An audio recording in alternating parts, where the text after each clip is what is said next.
সুপ্রভাত বন্ধুরা, আমি অনু, হ্যাপি লাইফ উইথ অনুর আরও একটা নতুন ব্লগে স্বাগত জানিয়ে আজকের দিনটা শুরু করলাম।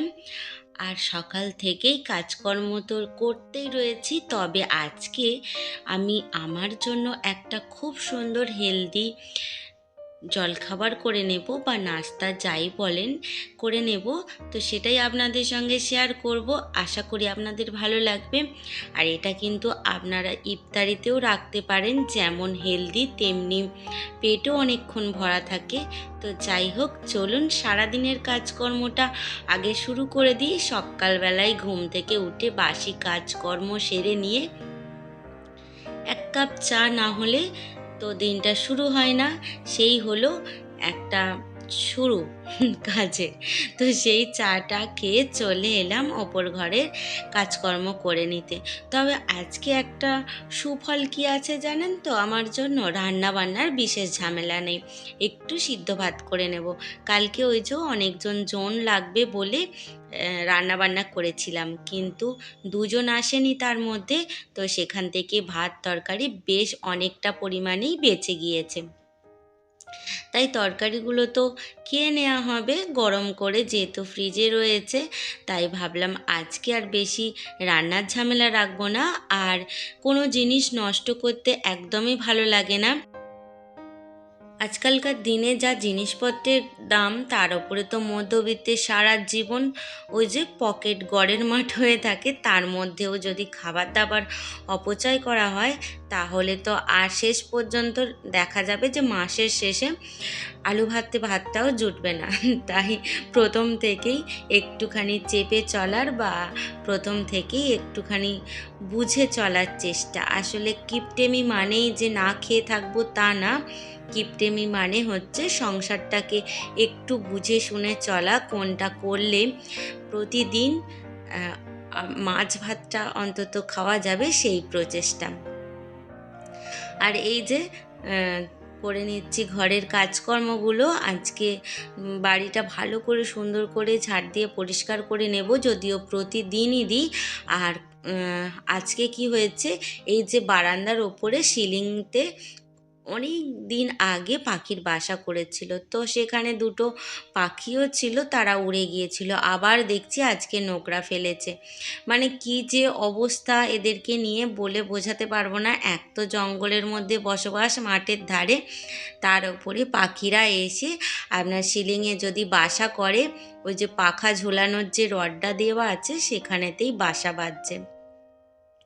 তো আর কী করা যাবে, তাদের বাসা তো আর নষ্ট করে দিতে পারি না, পরিষ্কারটা আমাকেই করতে হবে। তো পরিষ্কার করে নেওয়ার সাথে সাথে আপনাদেরকে একটাই কথা বলতে চাই, যেটা প্রতিনিয়ত বলে থাকি, যে ভিডিওটা কোনো অংশে যদি আপনাদের ভালো লেগে থাকে তাহলে প্লিজ চ্যানেলটা সাবস্ক্রাইব করে আমার পাশে থাকবেন, আর একটা মিষ্টি কমেন্ট অবশ্যই করবেন। আর যে সকল বন্ধুরা মিষ্টি মিষ্টি কমেন্ট করছেন তাদের জন্য অনেক ধন্যবাদ। আর যে সকল বন্ধুরা প্রতিনিয়ত সাধারণ দর্শক রূপে আমাকে সাপোর্ট করে চলেছেন, তাদেরকে আমার শতকোটি প্রণাম আর ধন্যবাদ। এই যে ওপরের কিছু ঘরের কাজকর্ম করে নিয়ে ব্রেকফাস্টে চলে এসেছি। প্রতিনিয়ত সংসারের হাজারো কাজকর্ম থাকে, অনেক সময় নিজের পছন্দের বা অন্যের পছন্দের ব্রেকফাস্টও তৈরি করতে হয়। আর কিছু সময় এমন হয় যে আমরা নিজেদের হেলথের কোনো খোঁজ রাখি না, কোনো খবর রাখি না, শুধুই কাজকর্ম করতে থাকি। মাঝে মধ্যে একটু হেলদি খাবারেরও প্রয়োজন। নিজের শরীরের প্রতি যত্ন নেওয়াটা খুবই আবশ্যক, কেননা আমরা গৃহিণীরা যদি ভালো থাকি তবেই একটা গৃহ কিন্তু চলতে পারে। আর গৃহিণী যদি একদিনের জন্য বিছানা পড়ে, একটু শরীর খারাপ হয়, সেই গৃহটার যে কি অচল অবস্থা হয়, সেটা আমার মতো যারা গৃহিণী তাদেরকে আর বলে বোঝাতে হবে না। তো এখানে আমি কিছু বেদানা বা আনার দানা ছাড়িয়ে নিয়েছি আর কেটে নিচ্ছি কুচি করে আপেল। আসলে চাইলে আপনারা এখানে আরও অনেক কিছু ফল দিতে পারেন, তবে আমার কাছে যেটুখানি ছিল সেইটুখানি নিয়েই খাওয়াটা শুরু করে দিয়েছি। মানে আসলে খাবারটা তৈরি করছি। এটা দেখানো যেমন তেমন যে অনেক কিছু ফল দিলাম দিয়ে দেখালাম তা নয়, যেটুখানি একটুখানি আছে। আমার সংসারে আমি কিভাবে গুছিয়ে আমার খাবারটা রেডি করছি সেটাই দেখাচ্ছি। আর এটা কিন্তু আপনারা ইফতারির সময়ও রাখতে পারেন, প্রচুর হেলদি। এই যে আপেল কেটে নিয়েছি, আনার দানা ছাড়িয়ে নিয়েছি, আর রেখেছি 2টো কাজু বাদাম আর 3টে আমন্ড। আমার একার জন্য এটা আমার কাছে মনে পরিমাণটা একদম পারফেক্ট। আসলে শরীরে ততটাই দেওয়া দরকার যতটা হজমে পক্ষে লাগবে বা আপনার শরীরে যতটুখানি উপকারে আসতে পারে। অতিরিক্ত খেলেই যে সেটা হজমে পরিণত হবে সেটাও না, অনেক সময় বদহজমও হয়ে যায়, উপকারের জায়গায় অপকার হয়ে যায়। সেই কারণেই আমি যতটা ভাবলাম যে আমি খেয়ে শরীর ঠিক থাকবে ততটাই দিলাম। আর কি করব সেটা তো বলাই হয়নি। সাধারণ একটা খাবার জানি সবার ঘরেই হয়, ওটসের একটুখানি দুধ দিয়ে করে নেব। তো ওটসগুলোকে আমি একটুখানি ড্রাই রোস্ট করে নিয়েছিলাম, যেটা দেখাতে ভুলে গেছি, তার জন্য ক্ষমা প্রার্থী। আর এখানে দুধ গরম করে নিয়েছিলাম। আসলে জানি সবাই জানে, তবুও আমি কীরকমভাবে তৈরি করছি সেটাই আপনাদের সঙ্গে শেয়ার করছি। এই যে ওটসের মধ্যে দিয়ে দিলাম কুসুম গরম দুধ, কেননা অতিরিক্ত ওটসটা যদি ভিজে যায় আমার একদমই খেতে ভালো লাগে না। একটু বেশ শক্ত শক্ত থাকবে আর একটু নরম নরম মনে হবে, তখনই খেতে ভালো লাগে। তাই হালকা কুসুম গরম দুধ দিয়ে দিলাম। আর জানি এটা হেলদি খাবার তৈরি করছি, তবুও কি বলুন তো, অল্প একটুখানি চিনি দিলাম, না হলে হয়তো খাবারটা পেটের মধ্যে যাবেই না। তো খুব সামান্য চিনি দিয়েছি। আপনারা চাইলে এখানে মধু ব্যবহার করতে পারেন। আর যদি আপনাদের একদমই মনে হয় যে হেলদি খাবো, তাহলে দুটোই অ্যাভয়েড করতে পারেন। তারপরে কেটে কুচিয়ে রাখা আমন্ড কাজুগুলো দিয়ে দেব, তারপরে আপেল আর আনার দানা দিয়ে দেব।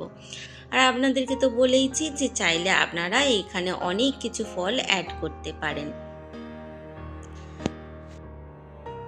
আসলে এরকম একটা হেলদি ব্রেকফাস্ট কিন্তু আমাদের প্রতিদিনই খাওয়া উচিত, তবুও আমরা খাই না। যতটা মনে হয় যে আমার পক্ষে তো হয়ে ওঠে না। আর ক্যামেরার সামনে যতটা কাজ দেখাই, কিন্তু ক্যামেরার বাইরে মানে ক্যামেরার পিছনে তার 10 গুণ কাজ থাকে। এক তো ছুটোছুটি করে চারিদিক কাজকর্ম করতে হয়, তারপর তো যাদের বাচ্চা কাচ্চা থাকে তাদের পিছনে চেঁচামেচি, তাদেরকে স্নান করানো খাওয়ানো, সে আর এক ঝামেলা। আর আমার বড় ছেলে আছে জানি, তবুও তাকে ফোন করে তোলো, কলেজ পাঠাও, মানে ফোন করে করে তাকে আমাকে এইভাবে এখান থেকেই রেডি করে দিতে হয়। তো এইভাবেই সারাদিন যুদ্ধ চলতে থাকে। এমন না যে টুকটাক করে রান্না দেখালাম, দু একটা কাজ দেখালাম, এখানেই শেষ। পর্ব কিন্তু এখানে শেষ নয়, যুদ্ধ কিন্তু চলে পর্দার আড়ালে। তো এই যে আমার ব্রেকফাস্টটা রেডি হয়ে গেছে। আর অনেক বকবক করলাম, যদি কোনো ভুল কথা বলে থাকি ক্ষমা করে দেবেন নিজ গুণে। আর ব্রেকফাস্টটা নিয়ে চলে যাচ্ছি ওপর ঘরে, গিয়ে একটুখানি আরাম করে বসে খাওয়া দাওয়া করব। তারপরে রয়েছে তো অনেক কাজকর্ম, রান্না অল্প থাকলে কি হবে, তার আয়োজন, তার জন্য যেসব জিনিসপত্রগুলো পড়বে সেগুলো ধোয়া মোছা, অনেক কাজ। তাই নিজের মতো একটুখানি ব্রেকফাস্টটা খেয়ে নিচ্ছি। তারপরে ছেলেকে ফোন করব, তারপরে একটুখানি হয়তো গড়াগড়ি দিয়েও দিতে পারি বিছানাতে, বলা যায় না। তারপরে উঠে গিয়ে রান্নাবান্না করব। আর তারপরে রয়েছে আমার গাছগুলোতে একটু জল দেওয়া।